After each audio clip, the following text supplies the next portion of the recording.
Hello, I am Haldane B. Doyle, and today I'll be going over all 119 entries for SPSFC5, the self-published science fiction competition, now in its 5th year. And today we're looking at the covers, and I will be assessing them for color, composition, typography, and title, and answering the question, like, what makes a successful indie sci-fi cover that makes people want to keep moving forward and have a look at the blurb. And in future installments of this series, I'll be looking at the blurbs and the first sentences of the sample chapters, and then we'll be getting into full sample chapters of the books that impressed me the most, and hopefully building up to reviews of full books. And I've done this previously on my Substack on Haldane B. Doyle, so check that out for last year's if you're interested in a more extensive analysis. I'm going to try and be more efficient this time. And I wrote a book that was in the 3rd and 4th SPSFC, Our Vitreous Womb, the only hard, purely biological sci-fi book that's out there. So check it out if you want to see what I've been up to in the writing realm. So I've split all of the titles up into sets that are in similar categories in terms of composition, and I think this will help reveal important trends for people who are either self-published authors, or it might be a good starting point if you're looking for the next indie sci-fi as a reader. Let's have a look at what is looking interesting, and then right at the end we'll go over all of them and pick out the standouts. Let's begin with abstract cartoon type covers. So let's just scan over all of these and see which ones jump out. So first one that really jumps out for me is Man with Gun. I have no idea what this triangle made out of oddly colored blobs. I mean, it kind of looks like microscopy images. You know, they can be dyed with all sorts of different colors. The title is simple on its own, but combined with this, I'm just so thoroughly baffled and intrigued that it stands out for me. I remember Of Friction from last year's analysis. I love this cover as an abstract, minimalist kind of design with all of this texture like a contour map, and the hand to add a touch of character. Beautiful. Though I will say that in a thumbnail scale, the details on the hand get a little bit lost. The contrast could have been played around with there more. But the typography of this one is really great. And the title's really interesting too. Top marks for that one. The Triangle Age is a really nicely done abstract version with this upside down buffalo and a narwhal. Texture, geometric shapes. In thumbnail scale, though, the title gets completely lost. And even some of the details, I don't think they pop enough, but it's an intriguing one. There's 2 clocks, but both are atypical in different ways, so you can see the idea there. This one's probably a little bit too plain, whereas this one adds just enough color in the first last chance. Apart from that, none of these really stand out. Taurus Run, maybe, with this contrast of the glasses when broken. Like it's good, but not quite a standout. Next, we have a selection that features cities. And of these, in terms of color, artificial selection with this lovely glowing green and almost like an 80s vintage effect, I think is very nicely done. A War Machine, very nice use of contrast and texture, and just the touch of a figure. Adding just a little bit of personality to it, so it's not completely sterile. But none of these really jump out. It's worth pointing out that Cityscape, I think, is a hard sell. Oh, I do like Ogmosis. It's an interesting title. It's trying for a different word, which I can kind of guess what the meaning of is. And this symmetry, up-down symmetry between an upside-down intact city and a ruined city in a dome. I think that's quite nicely done too. Yeah, that's all that jumps out there. To city, we move on to collage. This is a difficult kind of composition to get right because if you put too much detail in, it can all end up a big jumble that you have to look really closely at, which tends to lose people at the thumbnail scale. The ones that work best in here, I would say, is the terminus of all things. This cassette tape is the most dominant part, but then as you move closer in, other elements become apparent. So it kind of draws you in step by step. And the old-timey bikes, and then I guess that's like 70s level technology. It kind of hints at time travel really nicely. So I think that one's quite effective. The title's quite interesting too. This one, the title gets lost at thumbnail scale for me. But on closer inspection it works, and there's only like 6 or 7 details in there, which I think is tolerable, and it looks fun. I think it's getting that feeling across quite successfully. But the others, I think, are either a little bit too cluttered or confused, or too much blending maybe with the Xanadu affair. So there's some notes for the pros and cons of that kind of approach. Oh, look how low I am. Okay, a figure facing away from the camera is a kind of common cover trope. And looking across these, let's see which ones stand out. Who Nuked Silicon Valley? Works beautifully at a thumbnail scale. And then when you zoom in, really nice posture on the figure. Beautiful use of color. Interesting enough text without losing clarity. Funnily enough, Kirkus reviews I kind of see as a negative these days. Oh. And what else is good here? Emblevinter's Fires. A little bit hard to say, but I appreciate that it's a unusual word, and once you figure out how to say it, it's fun to say. The body language of the posture is really nice. The coloring and composition is great. Simple, straightforward, but effective lettering on the title. So that one stands out too. I love the color work in Generations. The contrast and the composition are done really beautifully there. Nothing else really stands out. You'll notice too that the titles that had the figure a figure that communicated some emotional state with their posture were much more effective. A lot of these, the person's just standing there. I think it's a real missed opportunity to use that body to tell you something about the book. Okay, figures from the front. So let's run our eyes over there. Gamer. Very simple title, but there's a nice use of color and contrast. Composition's pretty basic, but the color really works well in this. Iconoclast, almost too much color. And funnily, when you zoom in on it, this contrast around the figure kind of gets lost. The figure gets really swallowed up. So, not as sure about that one, but nice little touches on the lettering. Insiders, the artwork is intriguing here with this floating kind of arrangement of plants, maybe infecting this person. But there's something about this CGI kind of over-polished, kind of diffuse texture, which feels like it's, I don't know, it's just too familiar these days.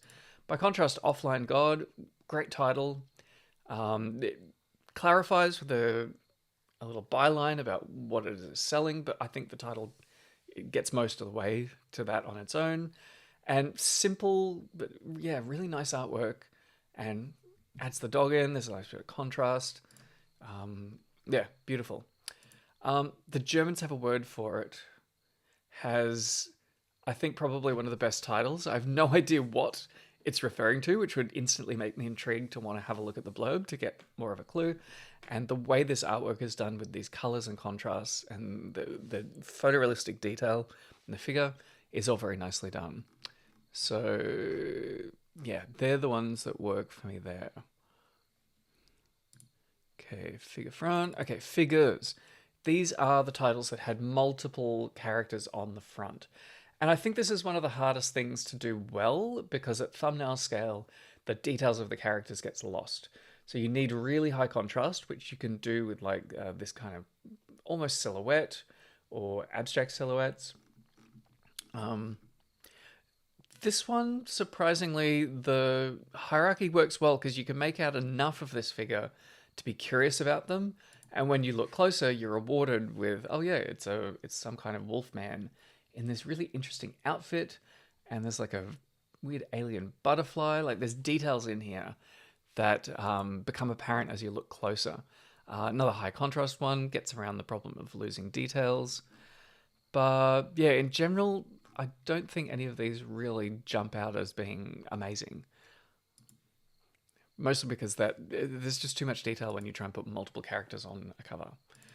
Okay, there was just two that featured hands, and I think both of these are really effective. Hand can be surprisingly effective at conveying emotion and to add a touch of character without all of the challenges of making a face look convincing without kind of looking not quite perfectly right. Humans are much better at judging imperfections in faces than we are in hands. Echo of the Larkspur has a great, intriguing title, and this juxtaposition of a robotic hand with a flower, and if you look closer, there's a reward, there's little touches of blood, so there's a hint of an element of the tone of the story. And Ordwell's Constellation game, interesting title, something about space, and yeah, this line art, just the right level of detail. There's enough elements in here that you can pick them apart in like just a couple of seconds of looking. So I think both of those are effective. Next, looking at the whole head. So there's a few of these. Let's scan over and see which ones jump out. Grave of the Waiting, a nice horror themed, kind of space cosmic horror themed kind of title. And the artwork here with this diffuse edge around the head and these kind of blurry eyes, like it just is striking. And the artwork is really nicely done, maybe a little bit hard to read it sideways, but I think making space for that face was the right decision there. In Sekhmet's Wake is a really nicely done photorealistic cyberpunk kind of arrangement that works on a thumbnail scale enough to draw you in and then appreciate the details. Typography's unremarkable, but it does the job. Moros. This one has a really nice composition with the eyes, then the helmet, then the planet, and then the title. And the color composition's really nicely done too. Maybe could have added a little bit more contrast around the eyes, but to be fair, I think that draws you in more. You can go either way of making it obvious or just hidden enough to make you want to look closer.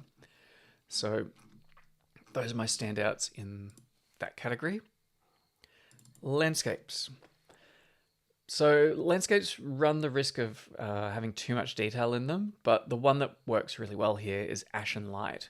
So at thumbnail scale, the really simple composition here of the various elements of like the foreground ground, the mountains, this giant glowing sun, and this kind of golden hour sky behind it, just beautiful.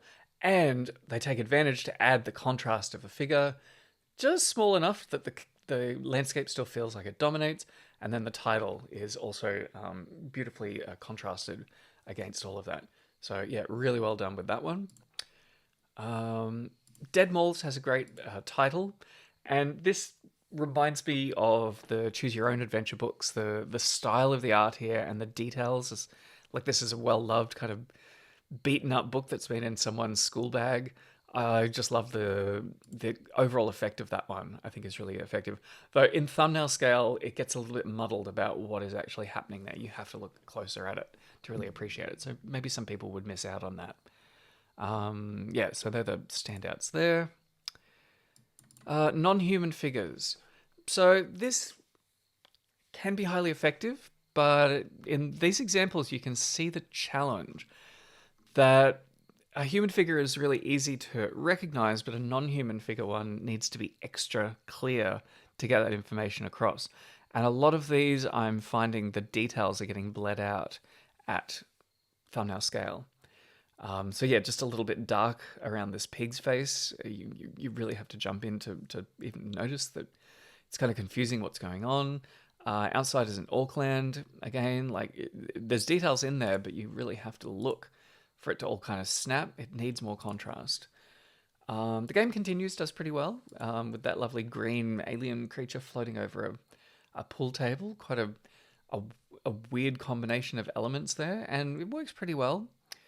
The teeth, at least, on this dinosaur creature and the claws to a lesser degree stand out. Um, yeah, it kind of works. And this set of tentacles against a cyberpunk city, it's very hard to make out that they're tentacles. I will say that the crows, at least, have good contrast around them and they stand out fairly well. Though it's hard to tell that there's actually tentacles in the bottom here. And for Far Flung, this is such a gorgeous piece of art when you look closely at it, but at a thumbnail scale, so many of the details just get jumbled up. Like for one thing, all of this space around here is wasted. We could amp up the scale of the figures, and something about just the positioning and the color contrast, I think, is selling short. Like this figure should probably be much more dominant in the hierarchy, and then the ghostly version that's projected could be kind of more diffuse and glowy. Nice lettering though. Okay, yeah. So not many standouts there in the non-human figures. Robots. Let's have a look what jumps out with these. So the one that grabs my eye first is Cage of Stars. So there's a few reasons. One is the whole body of this robot is showing a posture that kind of tells you something about its emotional state. It seems to be having a hard time wading through this beautiful reflecting lagoon. And the colors in this are really nicely done too. I mean, often it's just blue and orange and nothing but these touches of green and yellow just make it feel like a richer landscape. And looking closer, yeah, there's some more little details. I don't see a lot more when I look closer. So it's surprisingly good composition and contrast just at the thumbnail scale. Cold-blooded, really nicely blended shade of green. That's very professionally done, but it's just a robot. But yeah, you don't need to have anything too complicated if the details of the execution are so beautifully done. And the only other one that really stands out is Rise of the Mechsmith, just because it has great contrast and there's enough detail here that's not quite human that makes you want to look closer. And yeah, it's got some cool details, just a little touch of color here and there that kind of unifies it all together and just prevents it being too uniform and bland in the color palette. Space.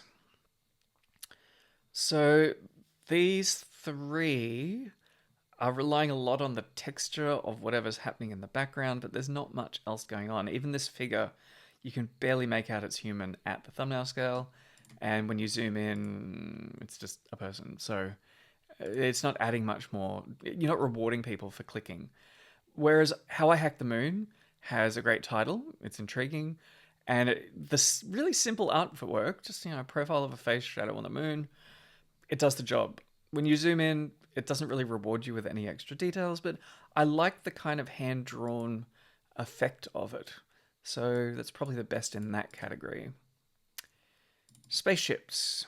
Quite a few of these. Let's have a closer look. What stands out? Oh, Points of Origin has beautiful composition. So it's got this kind of curving arc through it, which gives a feeling of movement. There's an integration between the lettering and the artwork with this O. And if you look closer, yeah, the details are rich when you have a closer look at it. So that one is very effective. We Don't Start Fights has a wonderful title. It's promising a lot of fun. Yeah, it says so much without having to use a million words. The artwork is beautiful. This red and green is an unusual complementary color that you don't see used much. There's so much orange and blue or yellow and blue, so it's nice to see something different and well executed.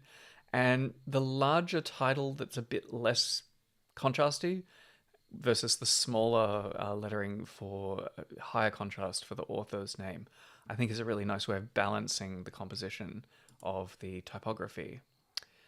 And then there's just a couple which are text only. Let's have a look at all of them.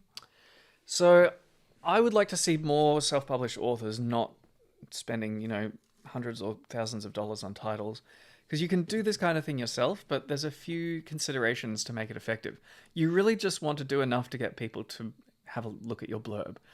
So if you're going to do this kind of cover, have to have a really interesting title that draws people in. So hypocrisy on its own, it doesn't even say sci-fi to me. The capital H in the hypocrisy in the composition kind of does some work, not quite. Footstep echo, I like the way this is put together. It's done just enough of interest with the lettering to kind of add some visual interest. The title itself, though, doesn't draw me in. Consider using a byline or a subtitle just to add some more detail. You're a writer. Use your words. Once with Stardust, I like the effect of this, but there's not much else on top of it. So there could be more. Rust Crew has this really simple symbol of a skull and crossbones with picks instead of bones, which I think is really effective. It tells you something. It builds on visual language that anybody would already know. So it already tells me it's something like mining asteroids or who knows. And the Araeasa, I have no idea what that means, but it's enough to make me intrigued to have a closer look. And this little detail of these really nicely done kind of gold leaf mother of pearl flowers. It's an unusual thing to see in sci-fi. So being out of place, nice little bit of color. That one has me intrigued. So it's got something going for it. So to wrap off, let's just have a look at all of them, shrunk down even a little bit more. So, out of this first set, what jumps out? Ashen Light. Beautiful, simple, effective. Everything works here. Artificial section, that green is still appealing to me. Anagnosis, the details are just a little bit too fine at the thumbnail scale, but I like where it's going. The next set, Cage of Stars. Oh, just beautiful use of color, and it just the way that robot is standing tells me something about that moment, about the struggles that it's going through. So that one really pulls me in. Cold-blooded, I like the color, but the longer I look at it, the less it stands out for the composition or the title. I meant to mention before, Black Sails to Sunward is really unconventional design, and it's a more hand-drawn style, which I love to see. There's just so much computer assisted art production these days, whatever techniques you're using. This really stands out as something different. So that one I should have noted before is particularly effective. But yeah, out of these, probably Cage of Stars is the one that appeals the most. Alrighty, the next set. Of these, Dead Mall, I just love the color of this. It's a pity the composition doesn't work well on a thumbnail scale, but it does kind of stick in my mind. Echo of the Larkspur, I think, is effective as well for its juxtaposition of flowers and robots. But none of those jump out otherwise. Next set. Grave of the Waiting, the way this face works even on a smaller scale is very effective. How I Hacked the Moon, the title carries that one and the artwork doesn't get in the way. I still like the color composition in Generations and the composition of this just wistful kind of figure in the middle with very high contrast. And Implementer's Fires, shrunken down, loses a little bit of its effect, but the posture of that central figure and the color work and the composition and the title, yeah, I think they're all adding together. Oh, and Gamer does stand out for its color composition. Next set, Segment's weight still works even when it's shrunk down this much, and it's even more of a surprise with the details when you click on it. Man with Gun is just so odd and strange that, yeah, I couldn't not read the blurb just to figure out what on earth is going on here. It just instantly gets me intrigued. Moros, very atmospheric, beautiful, simple, symmetric composition, lovely color. And the title is interesting enough to make me, yeah, all of that makes me want to have a look. Off Friction, I love this color. It just needs a bit more contrast. Offline God is impressive. Which of these? Oh, and Points of Origin. Yeah, I should have talked about that one first. This one is beautiful. Just that arc. It feels like an orbital arc. Wonderfully done. Okay, a little bit more. Out of these, Sunward Sky has a nice sunburst kind of effect, but otherwise not that remarkable, and the title gets a bit lost. No, nothing too extraordinary there. Of this set, The Germans have a word for it. Beautiful art, intriguing title. Yeah, that one works beautifully. None of the others really jump out in this lineup. And now for this lot, the visitor, that feeling of something landing on top of you with this little figure, identifiable, but enough, you're uncertain enough about what that is that it makes you want to look closer. So that one works nicely. Runner up for Rise of the Mech Synth, just that lovely contrast. It still works at a slightly smaller scale. And then the final set is notable mentions to We Don't Start Fights. Great title, beautiful art. And Who Nuked Silicon Valley? Great title, like absolutely, yeah. And this composition of this crouched figure and the color of the contrast, excellent, excellent. Okay, so stay tuned, subscribe. I'll be coming back to look at the blurbs next, which is probably the most critical part of the kind of front matter for these books. And that'll eventually lead on to looking at the sample chapters, starting with first sentences, and then the ones that work the best for me. I'll have a look at the whole thing, and maybe a few full reviews. And my name is Haldane B. Doyle. Check out Our Vitreous Womb, my hard biological sci-fi, which is a former entry from SPSFC. So I've been in the running before, and yeah, this is just my hobby of staying in the loop with what's going on in independent sci-fi and helping to curate and highlight what I think are the best books in this field. So catch you next time.